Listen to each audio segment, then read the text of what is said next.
Hello, dear viewers. Today I am going to cover a very important lesson of class 12, Flamingo, and the name of the lesson is Going Places. Going Places by A.R. Barton.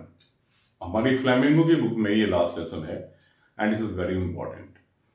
In this lesson features an adolescent girl, Sophie.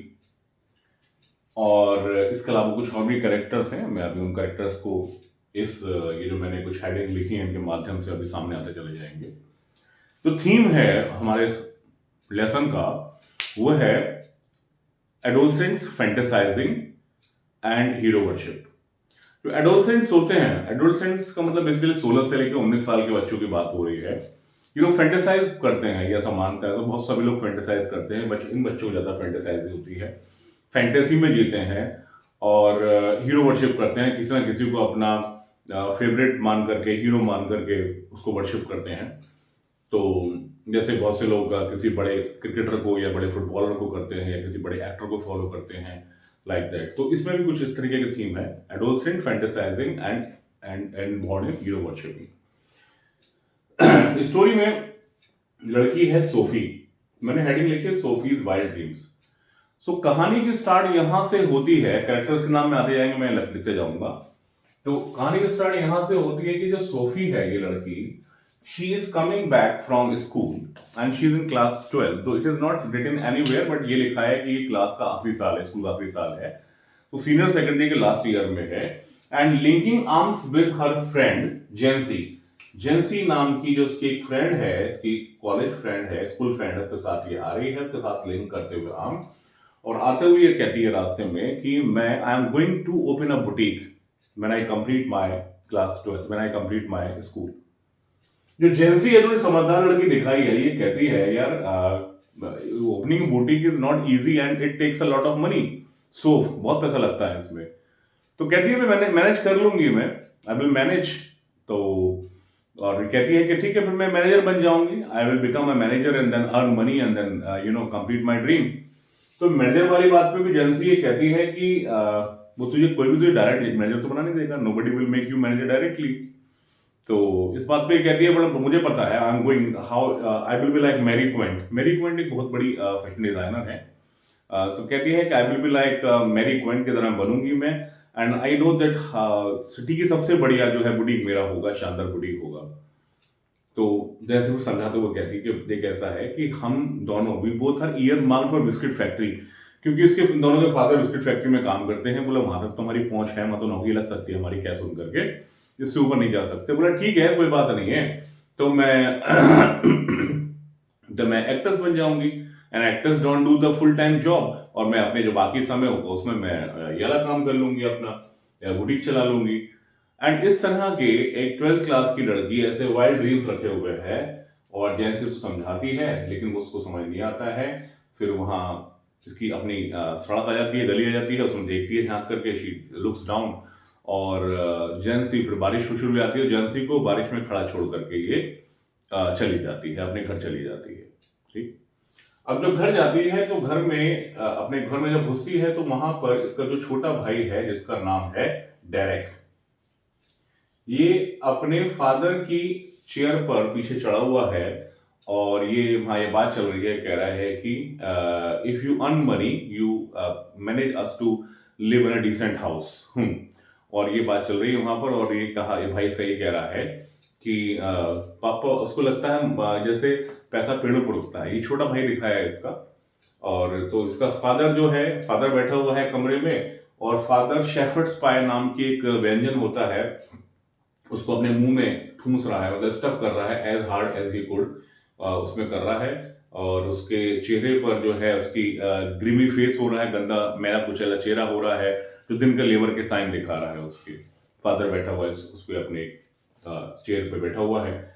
जो mother है इसकी, mother इसकी काम कर रही है उसी room में, एक तरफ क्लटर्ड है, जो पॉट्स एंड पान्स हैं वो सब क्लटर्ड हैं, और एक दूसरे एरिया में, एक में स्टोव जल रहा है, और स्टोव का धुआं से वहां सफोकेशन हो रहा है। इसकी मदर सिंक पर झुकी हुई है, उसी रूम में सिंक भी है, और उसकी जब ये देखती है सोफी पीछे से, तो देखती है कि जो एप्रन है उसकी मदर की, और उसका जो डेलिकेट बो है, जो एप्रन है, वो उस पे बहुत सारी सिलबटें हैं, और जो बो है वो बहुत डेलिकेट है। एंड इनकॉन्ग्रुइटी को देख रही है, she is watching the incongruity of the delicate bow, जो मदर की एप्रन पर पीछे फिक्स दिखाई दे रहा है उसको, क्योंकि सोफी इन सब बातों में बहुत ज्यादा ध्यान देने वाली लड़की है। और सोफी वहां पर है, तो इस जो मैंने आपको अभी वर्णन दिया, इससे आपको पता लग गया होगा कि सोफी का जो सोशियो जो इकोनॉमिक जो स्टेटस है वो क्या है। जो इससे पता लग रहा है कि वो मिडिल क्लास या लोअर मिडिल क्लास से बिलोंग करती हुई दिखाई दे रही है, क्योंकि एक रूम दिखाया है उसमें सभी चीज वहां पर भरी हुई है, लाइक दिस। अब सोफी जो है अपने दूसरे रूम है, सोफी उस दूसरे रूम में जाती है, और वहां पर जाकर के ये अपने भाई जॉफ वहां पर से मिलने जाती है। इसका बड़ा भाई है जॉफ। जॉफ जो है, इसको 3 इयर्स हो गए हैं स्कूल छोड़े हुए, इसका मतलब इसको ग्रेजुएशन हो गई होती, पढ़ाई आज से छोड़ दी है, now he is not completing his education. और ये एक मैकेनिक है, अप्रेंटिस मैकेनिक है, इसमें वर्ड आया है apprentice. Now he is an apprentice mechanic, और अपने काम के लिए जिस गैराज पे काम सीखता है वहां पर ये जाता है अपनी मोटरसाइकिल से, और उसी मोटरसाइकिल पर इन्हें अफवाह बिछा रखे हैं वहां पर, और कारपेट पे अफवाह बिछे हुए हैं, और ये एक पार्ट को लिए बैठा है मोटरसाइकिल के, tinkering with the part of motorcycle, और ऐसा मान रहा है जैसे कोई डम एनिमल हो, और अपेक्षा कर रहा हो कि तू बता दे तुझे कहाँ लगाना है, क्योंकि अब अप्रेंटिस है, खुलकर तो बैठ गया है, मोटरसाइकिल पर लगाना नहीं आ रहा है। और ये जाती है जाकर के पीछे से, और ये तपाक से एकदम से बोलती है अब्रप्टली कि मैं आज किससे मिली थी, डैनी कैसी से। तो एक नया कैरेक्टर आ गया, हालांकि इस कैरेक्टर फिजिकली प्रेजेंट नहीं है इसमें, लेकिन स्टोरी चारों तरफ, इसी की चारों तरफ स्टोरी घूम रही है, डैनी कैसी। तो जाकर पीछे से बोल देती कि मैं डैनी कैसी से मिली थी। तो इस बात पर वो कहता नहीं नहीं तू झूठ बोल रही, वो नहीं यार मैं मिली थी, मैं आई मेट हिम। तो उसे कहता है, जॉब कहता तूने पापा को बताया? इस बात पर she gave her chastened look, डांटना लुक उसको दिखाया, उसने गुस्सा लुक दिखाया, उसने पनिशिंग लुक कि बेवकूफ, everything every bit of thing I share first with you, then I tell it to anyone else. तो पापा को क्यों बताऊंगी जब मैं सबसे पहले तुझे बताती हूँ कोई बात तो। लेकिन जॉब को बड़ा एक्साइटेडनेस हुआ, और जब भागे भागे जो है जॉब और पापा के वाले कमरे में पहुंचा, उधर फादर जो है, आप देखिए यहाँ पर कल्चर देखिएगा फैमिली का। फादर जो है, फादर आपको खाना खा चुके थे, अपने हाथ पाथ धो चुके थे, और चेहरा धो चुके थे, चमक रहा था, हाथों में सोप की स्मेल आ रही थी, जैसे जब आती है सोप की स्मेल, फ्रेग्रेंस आ रही थी।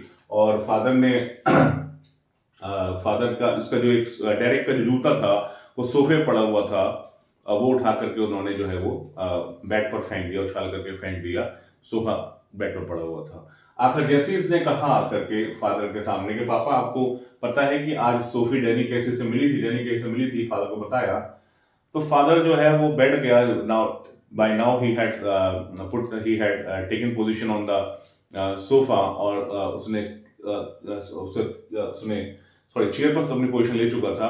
अपनी मोटी सी गर्दन से उसने बड़ा मुंह बनाता हुआ कहा कि उसने मतलब कुछ बोला, कि मटर्ड समथिंग इनऑडिबल, शायद बुरा भला ही कह रहा होगा सोफी, क्योंकि सोफी की ये बातें उसे पसंद नहीं आती थी, झूठी कहानियां बनाती थी। तो इतने में फादर ने, हाँ सामने टीवी चल रहा था, तो फादर ने टीवी देखकर कहा, टीवी में जो कलाकार आ रहा हो उसे देख करके बोला मैं एक व्यक्ति जानता था, जो टीवी में आने वाले कलाकार को नाम देखकर उसने कहा कि ये जिसको जानता था, लेकिन वो पुरानी बात है। तो उसने कहा पापा डेनी केसी भी एक ना एक दिन इतना ही महान बन जाएगा। तो फादर ने कहा कि देख हाँ बन तो जाएगा, लेकिन अगर वो अपने सर को अपने शोल्डर पर रखे, मतलब ज्यादा उड़े ना, मीन्स बहुत ज्यादा अगर शोशेबाजी ना करे अगर वो। तो बोला नहीं नहीं वो ही बहुत यंग है अभी। तो इस बात का घर से संवाद शुरू हो गया कुल मिलाकर के। तो फादर लास्ट में बस ये कहता है, फादर एक्शन ये है, फादर कहता है कि बस मुझे ये है कि अपनी इन वाइल्ड स्टोरीज से कहीं किसी पॉल में न फंस जाए, क्योंकि झूठी कहानी बनाने की इसको आदत है। तो father does not believe, father विश्वास नहीं करता है। उधर सोफी उससे कहती है कि भाई मैं मिली थी वहां पर, और फनीली है ना मिली थी, आर्केड में मिली थी। अब ना आर्केड एक नया वर्ड आया है। आर्केड क्या होता है बेसिकली, जैसे आपने देखा होगा, जैसे आर्च टाइप के एरियाज होते हैं, ऐसे एंट्री वाले एरियाज होते हैं इस तरीके से, तो उसमें एंटर करने के बाद शहर में दुकानें शुरू हो जाती हैं। तो आर्केड का मतलब एक इस तरह का फैंसी एरिया, और जिसमें दोनों तरफ दुकानें होती हैं, शॉप्स होती हैं। तो बोले मैं आर्केड में मिली थी, और फनीली एनफ मिली थी, और वहां पर मेरी उससे मुलाकात हुई। तो इसने उससे कहा कि भाई को बताया, लेकिन भाई ने कहा कि भाई तू किसी को बताना मत। तो बोला बताऊंगा क्या? बोला तेरी बात पर, बोला पापा तेरी बात पर विश्वास ही नहीं कर रहे हैं। और तेरे बात मैं भी विश्वास नहीं कर रहा हूँ, फादर ने कहा था कि जॉब तेरी बात पर विश्वास नहीं करेगा, तो फादर पर वो उसको जॉब विश्वास नहीं कर रहा है उस पर, उसकी बात पर। फिर उसके बाद सीन दिखाया है और जॉब का रूम दिखाया है। जॉब के रूम में वहाँ येलो लाइट जल रही है और वहाँ पर यूनाइटेड तीन पोस्टर लगे हुए हैं यूनाइटेड की टीम के। डैनी केसी कौन है? यूनाइटेड का एक फुटबॉलर है जो कि आयरलैंड से बिलोंग करता है, यूनाइटेड के लिए खेलता है, जो क्लब है यूनाइटेड उसके लिए खेलता है, टीम है यूनाइटेड के लिए। उसके फोटो लगे हुए हैं और तीनों फोटो लगे हैं, उस पर रोशनी पड़ रही है and he is prodigy. Prodigy है वो, यूनाइटेड के लिए खेलता है, is a very nice player. अब ये सोफी उसको बताती है कि सारी बात बताती है भाई कैसे कैसे हुआ था। हालांकि Geoff is not ready to rely on all this. बताती है कि वो भैया भाई मैंने उससे बात शुरू करी और ही इज वेरी शाय, इतना भी शाय नहीं है जो सारी बातें कर रहा है। नहीं बोला भैया बहुत शाय है। मैंने उसको देखा, वो पलटा तो मैंने उससे कहा कि आर यू डैनी कैसी, तो उसने कहा हाँ। और मैंने कहा कि हम आपको वॉच करते हैं, आपका गेम देखते हैं। तो उसने कहा कि देख तू छोटी है अभी, और डैनी पर तो लड़कियों की लाइन होगी, there will be string of girls Danny के साथ। तो उसने कहा नहीं नहीं भैया ऐसी कोई लाइन नहीं है। तो बोला तुझे कैसे पता? बोला उसने मुझे बताया। बोला हाँ बड़ा शाई है, इतनी बातें कर रहा है, पूरी लड़कियों की बात आ रहा है, कोई लड़की मेरे जानने वाली नहीं है, मतलब कोई उसको परस्यू नहीं कर रही है। नहीं नहीं भाई मैंने उससे पूछा था, और पता है वो जो शॉप खोल रहा है, दुकान खोल रहा है, इस तरीके की बातें कहानी करती है सारी ये, और उसके बारे में बता देती है। लेकिन वो जॉब विश्वास नहीं करता है और जॉब उठता है और उठ करके जो है वो बताती है, जॉब को भी बताती है कि कैसे उसने उससे कहा कि मुझे आप ऑटोग्राफ दो, मैं अपने भाई डेरेक और अपने जॉब के लिए, मैं बड़े बड़े और छोटे भाई के लिए डेरेक, छोटे भाई डेरेक और बड़े भाई जॉब के लिए ऑटोग्राफ चाहिए, लेकिन दोनों में पेपर पेन नहीं था। तो उसने कहा कि उसने फिर जो है वो उसने कहा कि ठीक है मैं नेक्स्ट वीक जो है अगर मिलूँ आपसे तो वो बताती है कि कैसे अगले वीक की उसके साथ उसकी डेट फिक्स हो गई है। जॉफ नहीं मानता है और जॉफ डोर को स्लैम करके चला जाता है, अपनी शाइनी शेपलेस जो जैकेट है उसको उठाता है, उठा करके चेयर से, और वो चलता बनता है वहां से, डोर को धड़ाक से स्लैम करके चला जाता है वहां से। और सोफी तब भी ये सोच रही है, Sophie at that time she is thinking कि काश मेरा जो भाई है वो थोड़ा सा अपने लुक पर ध्यान दे, वो थोड़ा डार्क हैंडसम भाई है, और लुक पर उसको ध्यान देना चाहिए। सोफी के दिमाग में अपने भाई को लेकर ये भी बात चलती है, इसको लेकर के, जॉब को लेकर के, कि क्योंकि जॉब दूर जाता है काम पर, तो इसकी लाइफ में जरूर कुछ और लोग भी होंगे जिनके बारे में बात नहीं करता है।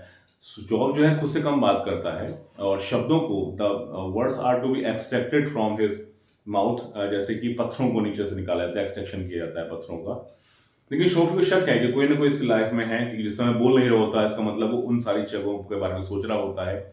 सोफी भी उन जगहों पर जाती जाती है, उन आउटलाइन डिस्ट्रिक्ट्स पर, और सोफी को लगता है कि वो जगह जहाँ वहाँ पर जाएगी she will feel as comfortable as her home, वहाँ पर उतने कंफर्टेबल फील करेगी वो।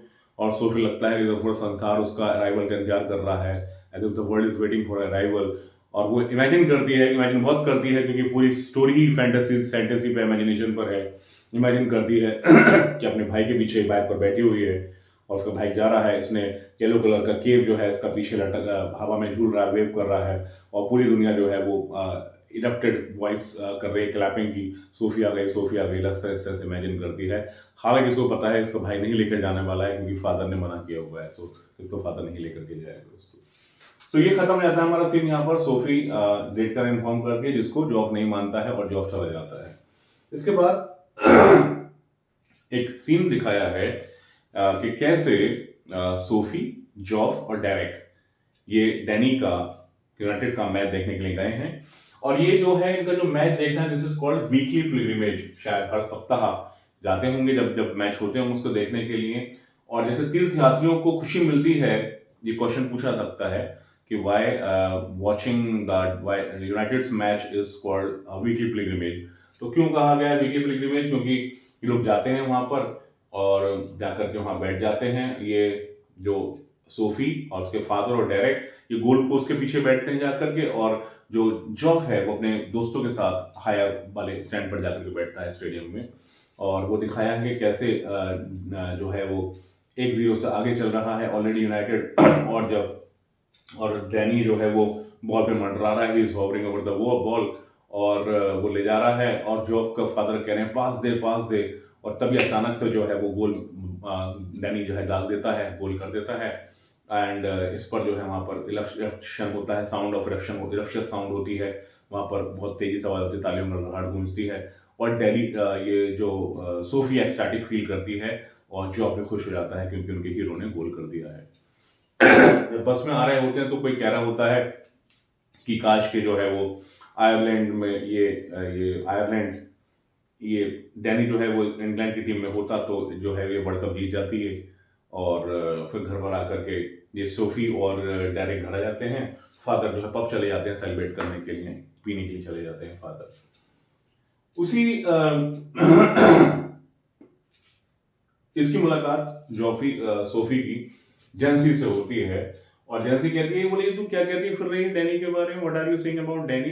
हैं, तेरे जॉफ ने मेरे भाई को बताया, मेरे भाई फ्रैंक को बताया कि तू डैनी उससे मिली थी। नहीं नहीं बोले, तो ये छुपाने की कोशिश करती हूँ, नहीं नहीं ऐसी कोई बात नहीं। बोला अच्छा, बोला तेरे भाई ने बताया तो ये बताती है। बोला कि नहीं, अब इसे गुस्सा आ रहा है कि मेरे भाई ने, ये सीक्रेट था, कॉन्फिडेंशियल बात थी और उसने जाकर के बाहर बता दी, अपने फ्रैंक को बता दी। और ये जो जेंसी है ये रोजी हो रही है, टांगड़ा रही है ये, और ये कहती है कि आप गौकी जेंसी को, भोंडी जेंसी को बताओ, सारी बात पूरी सुनसान पता चल जाएगी। तो जेंसी कहती है तुझे पता है मैं कभी आउट नहीं करती हूँ बातें सीक्रेट, तुम मुझे बता दे, मैं किसी को नहीं बताऊंगी। तो बताती कुछ नहीं, बोले ऐसा हुआ था, वो मिला था वहां पर और बस पूरी बताती है कि उसके पास पेन नहीं था, हम दोनों पर ही ऑटोग्राफ नहीं हो पाया।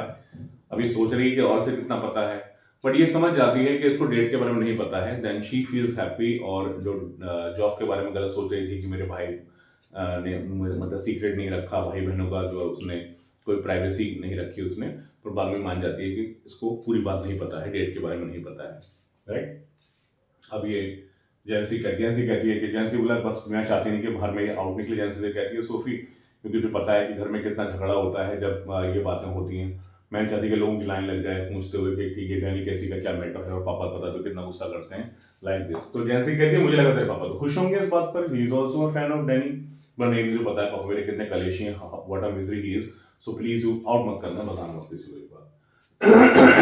अब अगला सीन जो स्टार्ट होता है, नेक्स्ट सीन पर हम आ रहे हैं, लास्ट सीन है ये अलोंग द कैनाल साइड ये जाती है, वो इंतजार करती है डैनी कैसी का। एंड वहां पर एक सॉलिटरी एक सीट पड़ी है और एक एल्म के पेड़ के नीचे, this is the best place where such a kind of meeting could be best possible. और ये झुरमुट वहां बैठ जाती है, इंतजार करती है कि डैनी कैसी आएगा, और आती ही उसे देखती है कि वो वहां पेड़ों के झुरमुट से निकल करके आ रहा है, इज कमिंग बैक। ये जगह बहुत दूर है, दिस इज फार डिस्टेंट है शहर से, और यहाँ पे लोग कोई आते नहीं है। एंड ऐसे लवर्स की मीटिंग के लिए बहुत अच्छा है ये। देन महसूस करती है उसका आना, फिर अपने कॉन्सिक्वेंट एक्साइटमेंट को महसूस करती है। When some time elapsed by, then she starts realizing that he won't come. अब ये सोचती है कि यार वो तो आ नहीं रहा है, और टाइम बीतने लगता है। फिर ये इमेजिन करती है कि कैसे जब मैं घर जाऊंगी, कैसे जॉब जो है वो गुस्सा करेगा, कैसे कोई मेरी बात नहीं मानेगा कि जब मैंने कहा था कि मैं डैनी कैसे से मिली थी। कहती है लेकिन हम तो मानेंगे, तो पता है ना हम मिले थे, कैसे मिले थे वहाँ पर एयरकैड में, और कैसे हम दोनों की बात हुई थी, मैंने ऑटोग्राफ मांगा तो उसके पास ऑटोग्राफ नहीं था। एंड शी देन इमेजिन्स कि अपनी क्रम्बलिंग अपने स्टेप से घर जा रही है, उसको अपने इमेजिन करती है। सॉरी। और then she says to herself कि मुझे सिर उठा करके अपना जीना होगा इस बोझ के साथ, इस बर्डन के, डैनी कैसी ने वादा किया वो नहीं आया। और ये ऐसे ही फिर अपने टूटे टूटे अपने पैरों से क्रम्बलिंग अपने स्टेप से घर जाती है। और जब जाती है तो रास्ते में जो फादर की जो बाइक है वो पब के सामने खड़ी देखती है, that is propped up against the सारली खड़ी है वॉल का। तो खुश हो जाती है कि जब मैं घर जाऊंगी तो कम से कम फादर नहीं होंगे, कोई घर में कलेश नहीं होगा, घर में कोई राड़ नहीं होगी। एंड जब जाते हुए फिर वहां से अरकट के सामने से निकलती है, और निकलती है वहां से, इमेजिन करती है फिर वही वाला सीन कि कैसे वो मिला था और कैसे दोनों सामने खड़े थे, और कैसे वो उसको देखता है, पूरी उस नीचे ऊपर से नीचे तक निहारता है उसको, और उसकी बॉडी, उसकी आंखों में चमक आ जाती है, और कैसे नजर हटाती है, फिर दोनों की निगाहें मिलती हैं, फिर उसे ऑटोग्राफ के लिए पूछती है, कहती है लेकिन पेपर पेन न होने की वजह से नहीं। फिर वो वायदा करता है एक हफ्ता आने के बाद, अगले सप्ताह मिलने के लिए, और वो नहीं मिलता है। फिर आकर के वो लास्ट सीन जो है हेला विकी ब्रिगमैच का बताया कि कैसे ये लोग मैच देख रहे हैं और वो बॉल पर मंडरा रहा है, and then everybody is saying pass दे, और ये गोल कर देता है, और फिर वो शानदार जो है 50,000 लोग अपनी ब्रेथ थाम के बैठे हुए हैं और सारे सारे तालियां गड़गड़ाहट गूंजती है, और यूनाइटेड जो है वो 2 चीज़ों से मैच जीत जाती है, डनी कैसे जिताया देता है मैच। तो कुल मिलाकर के ये जो स्टोरी है, basically she never met Danny Casey, she made a wild story, जिसको फादर कहते ही थे, और उसको वो सही साबित करने की कोशिश कर रही है। She is trying to prove that she met Danny Casey, जो एक्चुअली शी नेवर मेट। तो ये बेसिकली स्टोरी है डैनी कैसी, जो उसका हीरो है, फैमिली का भी हीरो है। जो फैमिली का हीरो होता है नॉर्मली वही बच्चों का हीरो बन जाता है।